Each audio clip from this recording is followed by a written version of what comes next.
Ready to unlock the secrets to a luckier home? Ooh, I like that. We're diving deep into Feng Shui today. Awesome. We're using the Feng Shui Tricks Podcast. Think of it like spring cleaning, but for your home's energy. I love that analogy. We'll be looking at tips to attract good energy and enhance your life. Yeah, Feng Shui is really about harmonizing your space.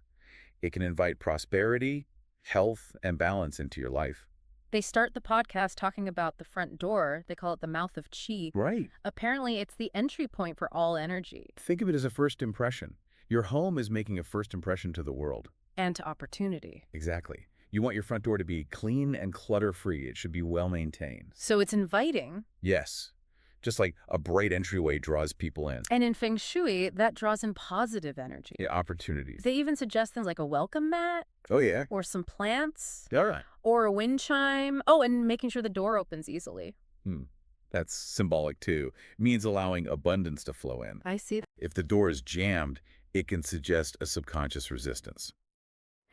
Interesting. Speaking of flow, next up is clutter. Yes. The podcast talks about how clutter isn't just messy. It can also create stagnant energy that blocks prosperity. Yeah, think about how you feel when you're surrounded by clutter. Ooh, it can be so overwhelming. Totally. And distracting, even draining. It is. Feng Shui says that this mental and emotional state, it can actually block you from abundance and success. So it's not just about aesthetics. It's Yeah. about clearing your mind, too. Exactly. Clutter can cloud your judgment. Really? It makes it harder to focus and make good decisions. Oh, okay. By clearing clutter, you're creating space for clarity and focus. That makes sense. Where does the wealth corner fit into this? Okay, so we've talked about clearing clutter. Right. Now let's attract abundance to that space. Okay. And the wealth corner is in the southeast area of your home. So this is where it gets a little technical. Yeah, the wealth corner is based on the Bagua map. It's an energy map of your space. Different areas correspond to different things in your life. Like what? Career, relationships, health, Oh, and of course, wealth. I like the sound of that. So the podcast mentions using symbols and elements Right? to enhance the energy of this area. Yes. They mention things like a money tree, or a bowl of citrine crystals, Ooh, crystals. or even a small water fountain. Wow, so specific. What's the reasoning behind those? Each element has meaning. Like what? Citrine is known as the success stone. Hmm. It's thought to attract prosperity, Okay. and water, well, that symbolizes wealth and flow. Of course. So a small fountain with clean, flowing water, that represents a constant stream of abundance. I see. So I'm guessing stagnant water is bad. Yes, very bad. Stagnant water symbolizes blocked energy. And that's the opposite of what we want. I'm Right. starting to see how this all works together. Now I'm wondering where my wealth corner is.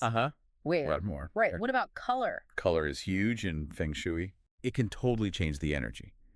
The podcast talks about colors associated with prosperity, Give me some examples. like green, purple, and gold. Oh, I love those colors. So I could use these in my home to attract abundance. Exactly. Like maybe some green plants. Yes. Or purple throw pillows. Love it. Or gold accents. Yeah, anything like that. But you mentioned balance earlier. Oh, Is too much of one color bad? Yes, balance is key. Okay. You want to create a harmonious feel. So not too intense. Ex- It's all starting to make sense to me now. Awesome. Feng Shui is all about understanding these subtle energies and learning to work with them to support our goals. I like that. Speaking of supporting, the podcast also talks about the bedroom. Yeah, your bedroom is where you recharge, Right. so it's super important for your well-being. So we're not just decorating the living spaces. Right. This applies to the whole house. Exactly. What are some of the key principles for the bedroom? One thing they talk about is soothing colors. And they also say you shouldn't have mirrors facing the bed. I've always heard that, but never understood why. Mirrors amplify energy, Oh, so having one face your bed can disrupt sleep. really? Yeah, it's constantly reflecting energy back at you. Even when I'm trying to sleep? Uh-huh. That makes sense. I can see how that would be jarring. Anything else? They say your headboard should be against a solid wall.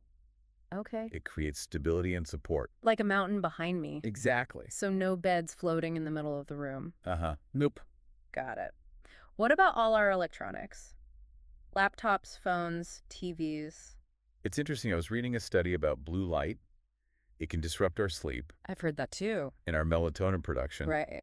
And the podcast talks about this. They say to minimize electronics in the bedroom bad for your energy. I'm so guilty of scrolling on my phone in bed. I'm realizing that might be impacting my sleep. And your energy. Right. It's not just the light either. Oh, what else? It's the mental stimulation. Yeah. That's true. So a tech-free bedroom could mean better sleep. And more balanced energy. I'm inspired to make some changes already. What else do they suggest? Bringing nature indoors. I love having plants in my home. It feels good, doesn't it? It makes it feel more alive. Are there any lucky plants? They say the money plant and the jade plant are good for wealth. I'll have to check those out. But beyond specific plants, it's about inviting life-affirming energy into your home. I can see that. Having healthy plants could create a feeling of abundance. Totally. It's amazing how these simple elements can have such a big impact. I know, it's so eye-opening. I'm making a list of things to change in my house. Anything else from the podcast before we move on? They talk about the relationship corner. Ooh, tell me more. It's the southwest area of your home or your Oh, bedroom. yeah. And it's all about love and relationships. No way. Yeah, they say you can use Feng Shui to enhance your love life. So if I want to attract more love, I should pay attention to the southwest corner. Yep, This is getting good. I know, right? We'll get into the details after a quick break. Okay. But what are your thoughts so far? I'm realizing that Feng Shui isn't about superstition. It's about intention and creating a space that supports your goals. Got it.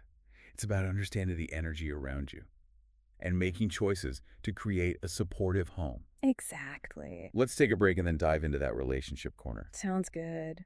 Okay, let's talk about this relationship corner. Sounds pretty cool. So we can use Feng Shui for love, too. Absolutely, just like with abundance and peace.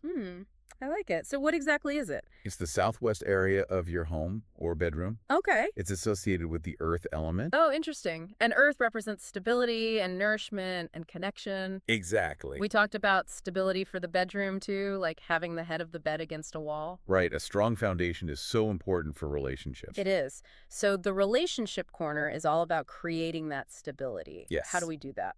Decluttering is always a good first step. Clutter can block love and connection, just like it blocks prosperity. Right. So no piles of laundry in the relationship corner.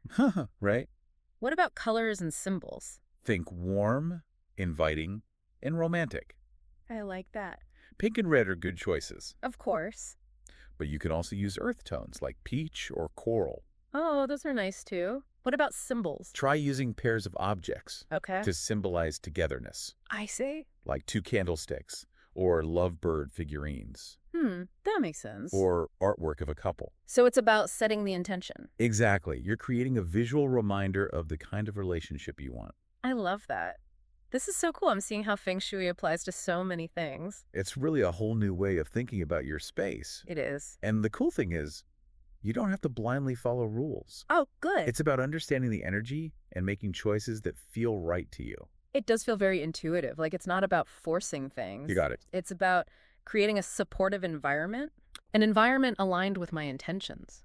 Yes, that's the key. This is really eye-opening. I'm already thinking about changes I want to make. Awesome. What about people who aren't ready for a full makeover? You don't have to do everything at once. Oh, good. Feng Shui is a journey. Okay. Start with one area that feels good to you. That's a relief. I was feeling a little overwhelmed. I get it. It's good to know I can start small. Yes, and go at your own pace. Find what works for me. Exactly. It's a personal practice. Right. There's no right or wrong way.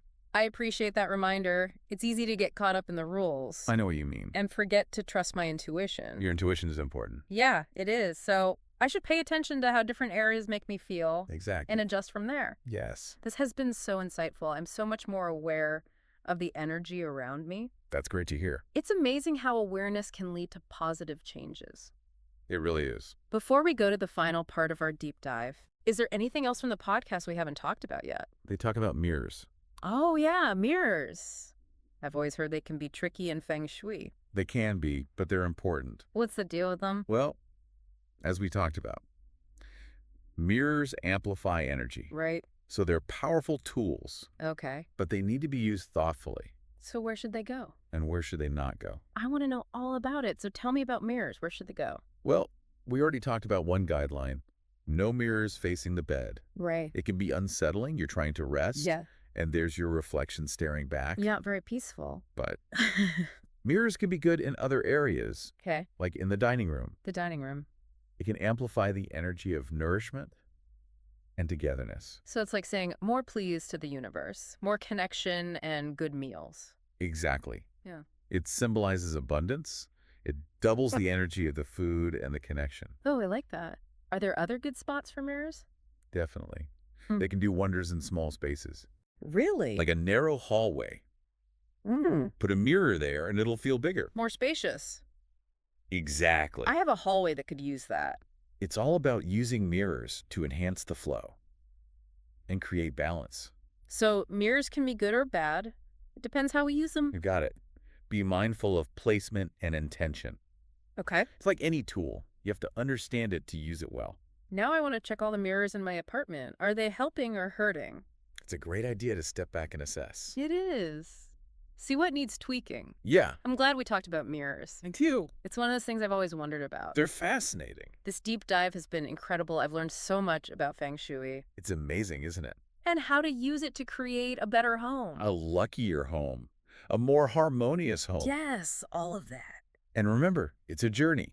It is. Keep learning. Keep experimenting. Keep fine-tuned. Make your home reflect your dreams. That's a great way to put it. For our listeners who want to learn more, you can check out the Feng Shui Tricks website. Yeah, they have tons of tips. It's fengshuitricks.com. It's a great resource. Well, that's all the time we have for today. Thanks for joining us. I hope you learned some things and that you're feeling inspired. I am. Remember, small changes can make a big difference. Trust your intuition. Experiment, have fun. Create a space that's truly yours. Until next time, may your homes be filled with positive energy and endless possibilities.